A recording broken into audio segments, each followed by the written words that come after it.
The morning Zara opened her eyes and saw the gold ring on her finger. She knew her life was over. Not the ring itself, the name engraved inside it. Victor Kane, the man who owned half the city, the man politicians whispered about in fear, the man whose enemies disappeared without a trace. And now somehow he owned her too. She sat up in the silk sheets, her head pounding like someone had cracked it open. The room around her screamed money, floor-to-ceiling windows overlooking the city skyline. Marble floors so shiny she could see her confused face in them. And beside the bed, a note in sharp handwriting that made her stomach flip. "You're awake. Shh, good. Breakfast is downstairs. We have things to discuss. Your husband, Victor." Husband. The word tasted like poison. If this story is already grabbing you, go ahead and hit that subscribe button right now. Drop a like and comment where you're watching from, because this story is about to get wild. Trust me, you don't want to miss what happens next. Zara's hands shook as she grabbed her phone from the nightstand. 47 missed calls from her best friend Keisha, 13 from her mom, and one voicemail from a number she didn't recognize. She pressed play. "Miss Zara Brooks," a smooth male voice said. "By now you've realized your situation. Don't try to run. Don't try to call the police. Your father's debt is now your responsibility. 24 hours ago, he signed over guardianship to settle what he owed. You belong to Victor Kane now. Legally, completely. Welcome to your new life." The phone slipped from her hand. Her father, that worthless, gambling, lying piece of trash, had sold her, sold his own daughter to a gangster to cover his debts. 18 years old, fresh out of high school, dreams of college, of freedom, of a life that was finally hers. Gone. All of it gone because of a man who'd never loved her enough to stop destroying everything he touched. Zara wanted to scream, wanted to cry, but she'd learned a long time ago that tears didn't fix anything. They just made you weak. And weakness got you killed in a city like this. She forced herself to stand, found clothes laid out for her, designer labels she couldn't even pronounce, a black dress that probably cost more than her mom made in a month. She put it on because what choice did she have? Then she followed the smell of coffee downstairs. The penthouse was massive. Every room looked like it belonged in a magazine. Cold. Perfect. Empty. Just like the man sitting at the dining table. Victor Kane didn't look up when she entered. He was reading a newspaper, his silver hair perfectly styled, his suit probably worth a car. 50 years old and still handsome in that sharp, dangerous way that made smart people cross the street. "Sit," he said without looking at her. Zara's jaw clenched. "I'm not a dog." Finally, he lifted his eyes. They were pale gray, cold as winter. "No, you're my wife, which means you'll do as I say or deal with consequences you won't enjoy. Now sit." Every part of her wanted to run, to fight, to spit in his face. But those eyes told her what her brain already knew. This man had killed people, would kill again, and wouldn't lose a second of sleep over it. She sat. "Good girl." He folded his newspaper. "Let's establish some rules. You live here now. You don't leave without permission. You don't speak to your old friends. You don't contact your family. You exist to serve one purpose: to be seen on my arm when I need you, to smile, to look pretty, to make people believe Victor Kane has a normal life. Do you understand?" "You can't do this," Zara whispered. "This is illegal. This is kidnapping." Victor smiled, no warmth in it. "Your father signed legal documents transferring guardianship. You're 18, but he claimed you were mentally unfit to care for yourself due to emotional instability. The judge is a friend of mine. The lawyers are on my payroll, and your marriage certificate is filed with the city. I didn't kidnap you, sweetheart. I married you. Completely legal." The room spun. "You're insane. I'm practical." He stood, buttoning his jacket. "Your father owed me $3 million. He couldn't pay. So he offered me something else, a beautiful young wife to improve my public image. The media loves a redemption story. Ruthless billionaire settles down with an innocent young woman. It makes me look human, trustworthy, and that's worth more than money." Zara felt sick. "I'll tell everyone the truth. No one will believe you, And if you try, your mother loses her house. Your little brother loses his scholarship. Your best friend Keisha, her mom's medical bills suddenly become very expensive. He leaned close, his cologne expensive and suffocating. I own this city, Zara. I own the cops, the judges, the politicians, and now I own you. Fight me and everyone you love suffers. Obey and they stay safe. Choose wisely. He walked away, leaving her sitting there, trapped in a nightmare she couldn't wake up from. The first week was hell. Victor kept her locked in the penthouse like a prisoner, guards at every door, cameras in every room except the bathroom. Nowhere to run, no way out. She spent her days staring out the windows at the city below, watching people live their normal lives while hers had been ripped away. At night, Victor came home late, smelling like whiskey and secrets. He never touched her, never came to her room, just gave orders and expected perfection. Stand here, smile, don't speak unless spoken to, make me look good. He paraded her at charity dinners, business meetings, social events where rich people pretended to care about poor people while sipping champagne that cost more than rent. Zara played her part because she had no choice. But inside, she was planning. Watching, learning. Victor Kane thought he'd broken her, but he'd made a mistake. He'd underestimated what a girl from the South Side could do when she had nothing left to lose. This story is getting intense, right? Make sure you've subscribed because the twist coming up is absolutely insane. Hit that like button and let me know in the comments where you're watching from. Your girl Zara needs your support right now. The break came 3 weeks in. Victor had a meeting with someone important. Zara could tell by the way he triple-checked his appearance, by the way his jaw tightened. For the first time since she'd arrived, she saw something other than cold control in his eyes. Fear. Whoever was coming scared Victor Kane, and if they scared him, maybe they could help her. She waited in her room until she heard voices downstairs. Deep, male, speaking in clipped tones that made the guards straighten up. Then she did something stupid and brave. She snuck to the top of the stairs and listened. You're losing control, Victor. The new voice was smooth, young, dangerous. 3 shipments intercepted in 2 months. My father is not pleased. It's handled, Victor said, but his voice had an edge. Just temporary setbacks. Temporary? You're bleeding money and respect. People are starting to wonder if you're still the man to do business with, or if you're just an old dog who's forgotten how to bite. Silence. Then Victor's voice, low and deadly. Careful, boy. Your father may protect you, but accidents happen. The stranger laughed. Is that a threat? Because I'm not some street dealer you can make disappear. I'm family to the Russo organization. Touch me and this whole city burns with you in it. Footsteps coming up the stairs. Zara scrambled back to her room, heart hammering. She barely made it inside before the door flew open. Victor stood there, rage burning in those cold eyes. You were listening. I was... His hand shot out, gripping her arm hard enough to bruise. I warned you about disobeying me. Let go! Zara tried to pull away, but his grip was iron. For the first time since arriving, real fear flooded through her. This wasn't the controlled businessman. This was the monster underneath. You think you're smart? Victor dragged her to the window. You think you can play games with me? I'll show you what happens to people who forget their place. He pushed her against the glass. Below, the city stretched out 50 floors down. Say you're sorry, he hissed. Zara's breath fogged the window. Her reflection stared back, terrified, small. But underneath the fear, something else burned. Something that had survived 18 years of disappointment and betrayal and poverty. Something that refused to break. She met his eyes in the reflection. No!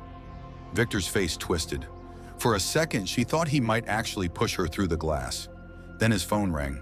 He released her, stepping back to answer it. What? When? I'll be right there. He was out the door without another word. Zara collapsed to the floor, shaking. But she was smiling too, because she'd learned something important. Victor Kane wasn't invincible. He had enemies, powerful ones. And where there were enemies, there were opportunities. She just had to be smart enough to find them. That night, Zara made a decision. She couldn't run, couldn't fight, But she could do what she'd always done: survive, and maybe, just maybe, find a way to turn this prison into a weapon. She started paying attention, really paying attention, to the people who came and went, to the phone calls Victor took behind closed doors, to the way certain names made his jaw tighten, to the patterns and routines and weaknesses. Turned out, running a criminal empire required a lot of trust, and trust meant secrets, and secrets meant leverage. 2 months in, she'd memorized the names of Victor's top 5 lieutenants, knew which one was skimming money, which one was sleeping with the other's wives, which one was secretly negotiating with the Russo family, the same family that young man had belonged to, the one who'd challenged Victor. She stored it all away, waiting for the right moment. It came on a Tuesday. Victor had left early for a meeting across town. The guards were changing shifts. The house was as empty as it ever got, and Zara found something she wasn't supposed to: a phone. Not Victor's main one, a burner sitting on his desk in his private office. Her hands shook as she picked it up, scrolled through messages that proved everything she'd suspected. Victor wasn't just a businessman with mob ties. He was running guns, drugs, using his legitimate companies to wash blood money. And he was planning something big, something that would cement his power forever, unless someone stopped him. Zara took pictures with her own phone. Every message, every photo, every shred of evidence that could put Victor Kane in prison for life. Then she put everything back exactly as she found it and returned to her room. For the first time in 2 months, she felt like she could breathe.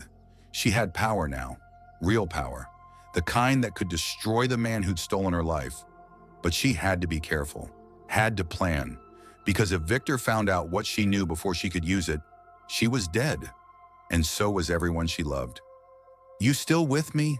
Because this story is about to go completely off the rails. If you haven't subscribed yet, what are you waiting for? Smash that button, drop a like, and comment your location. Let's build this community together, because Zara needs all of us rooting for her right now. That week, Victor announced they were attending the mayor's gala, the biggest social event of the year. Every powerful person in the city would be there, including, Victor mentioned with barely concealed tension, the Russo family. Zara saw her chance. She spent 3 days preparing, not just her appearance, though Victor had bought her a dress that probably cost more than her childhood home.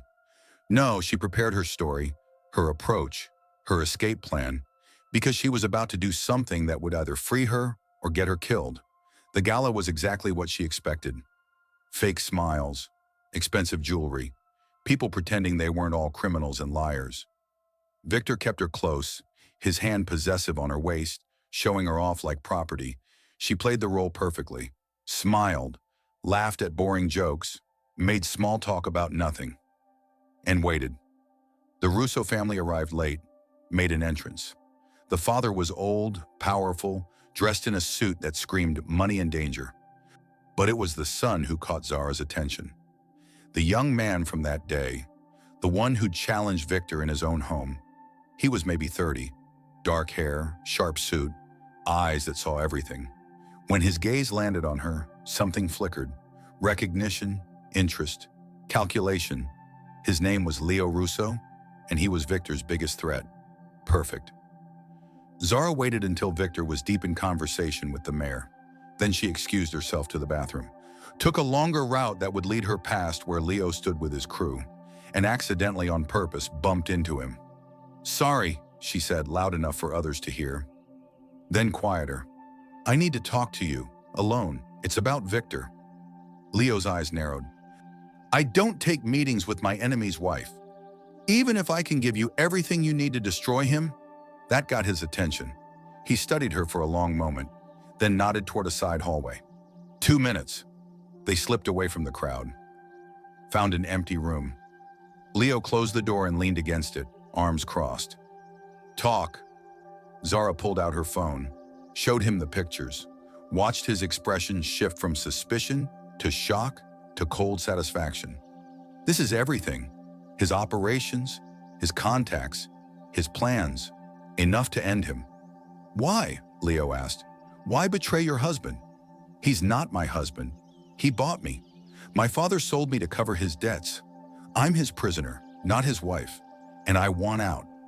Leo was quiet for a long moment. Then, what do you want in return? Freedom, protection for my family. And I want to watch Victor Kane lose everything the way he took everything from me. A slow smile spread across Leo's face. Dangerous, approving. You've got fire, girl. I like that. Okay, here's the deal. You keep feeding me information. Everything Victor does, I want to know. In return, when the time comes, I'll make sure you and yours stay safe. And when Victor falls, you'll have a front row seat. How do I know you'll keep your word? You don't. But right now, I'm the only chance you've got. He held out his hand.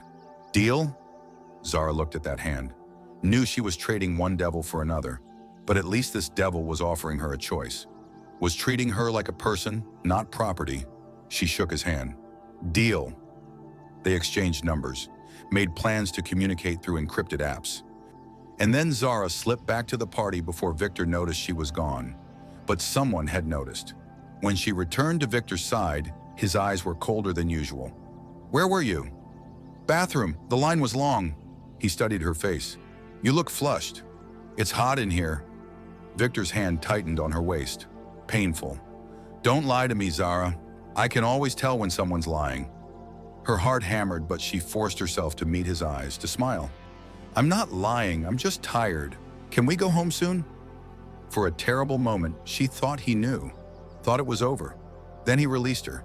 Soon, but as the night wore on, Zara felt eyes on her, watching, calculating. And when she glanced across the room, she saw Leo Russo staring at her with an expression she couldn't quite read.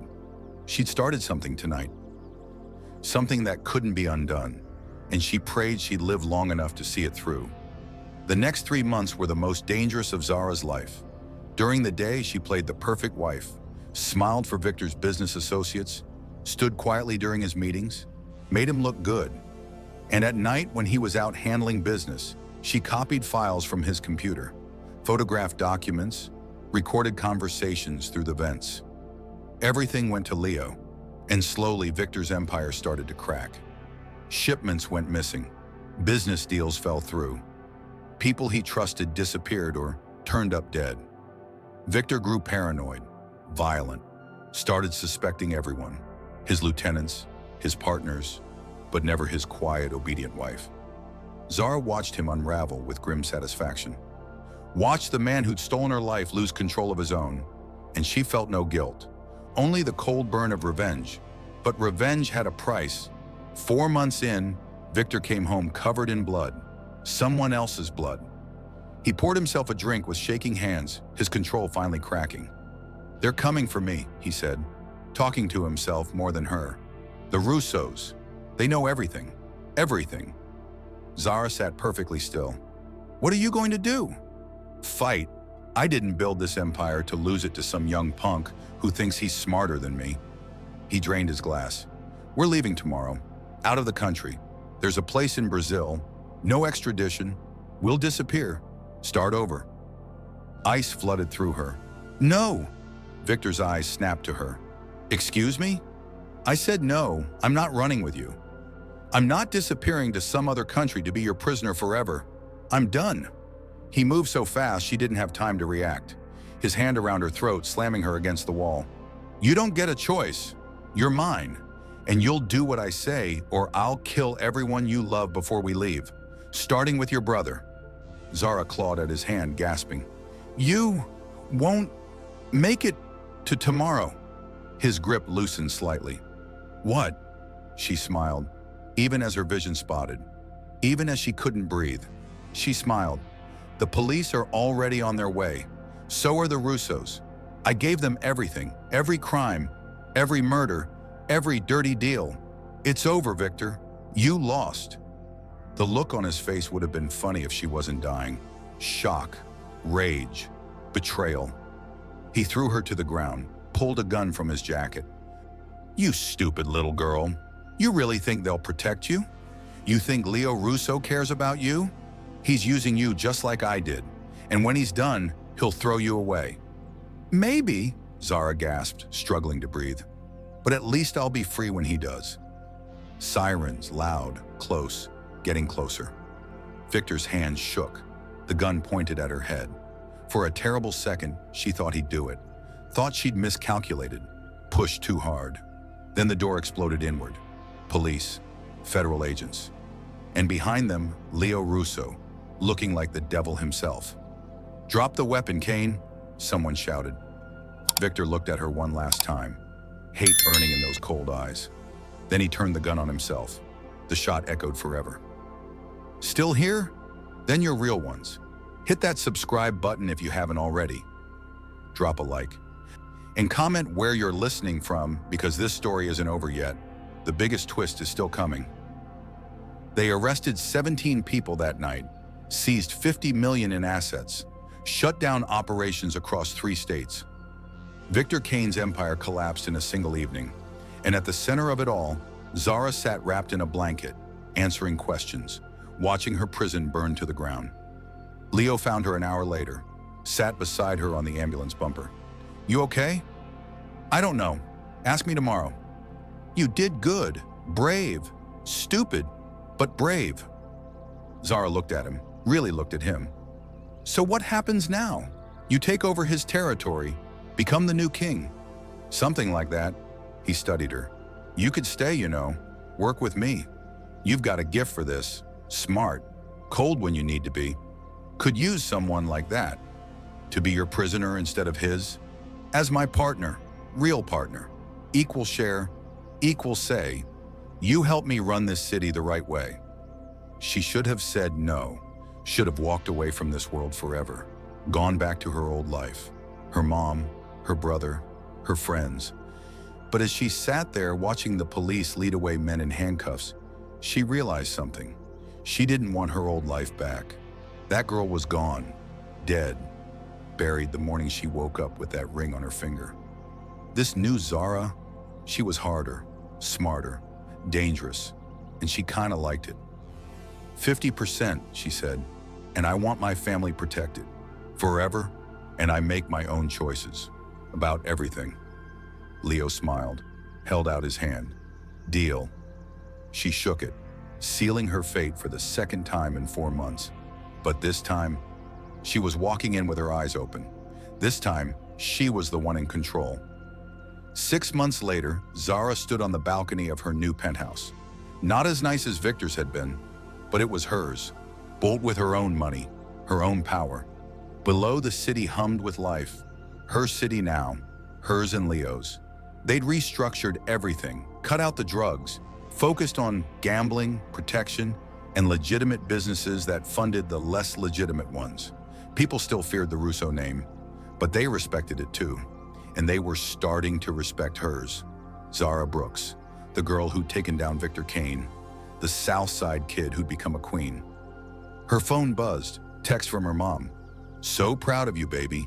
Your brother got accepted to medical school." She smiled, texted back.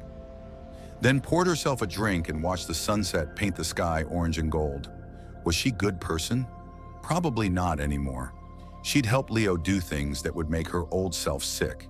Hurt people who'd hurt them first. Played the game just as dirty as Victor had. But she was free, and her family was safe, and she'd turned her cage into a throne. The door opened behind her. Leo stepped out, 2 folders in hand. "Got a problem in the East District. Rival family moving in on our territory. How you want to handle it?" Zara took the folders, scanned the information, saw the angles, the pressure points, the way to win without firing a shot. "Set up a meeting. Show them what they have to lose, make them an offer they'll actually take. We don't need more enemies." Leo nodded, impressed. "You're good at this. I learned from the worst." "Victor? My father, actually." She sipped her drink. "He taught me that people will take everything from you if you let them. That trust is a weapon. That survival means being smarter and meaner than everyone else." She looked at Leo. "Victor just gave me the opportunity to apply the lessons. Any regrets?" Zara thought about that, about the girl she'd been, the dreams she'd lost, the innocence Victor had stolen. "Yeah, one." "What?" "I regret not pulling that trigger myself." Leo laughed, dark, understanding. "There's still time. Plenty of people out there who need pulling triggers on. Don't tempt me." But she was smiling when she said it, and so was he. They stood there as the sun set on their city, two broken people who'd found each other in the darkness, who'd turned their wounds into weapons, who'd learned that sometimes the only way to survive the monsters was to become one yourself. Was it a happy ending? Maybe not. But it was her ending, written on her terms, with her choices, her power, and that was enough. The city lights flickered on below, one by one, like stars falling upward. And Zara Brooks, who'd woken up married to a monster, watched over her kingdom with eyes that had seen hell and come back harder. Thank you so much for sticking with this story to the very end. If it moved you, if it kept you on the edge of your seat, do me a favor. Hit that subscribe button, drop a like, and comment where you're watching from. Share this with someone who needs to hear a story about survival and strength, because that's what we do here. We lift each other up. We share stories that matter, and we build something real together. So go ahead, subscribe, like, comment, and I'll see you in the next one. Until then, stay strong, stay smart, and never let anyone make you their prisoner.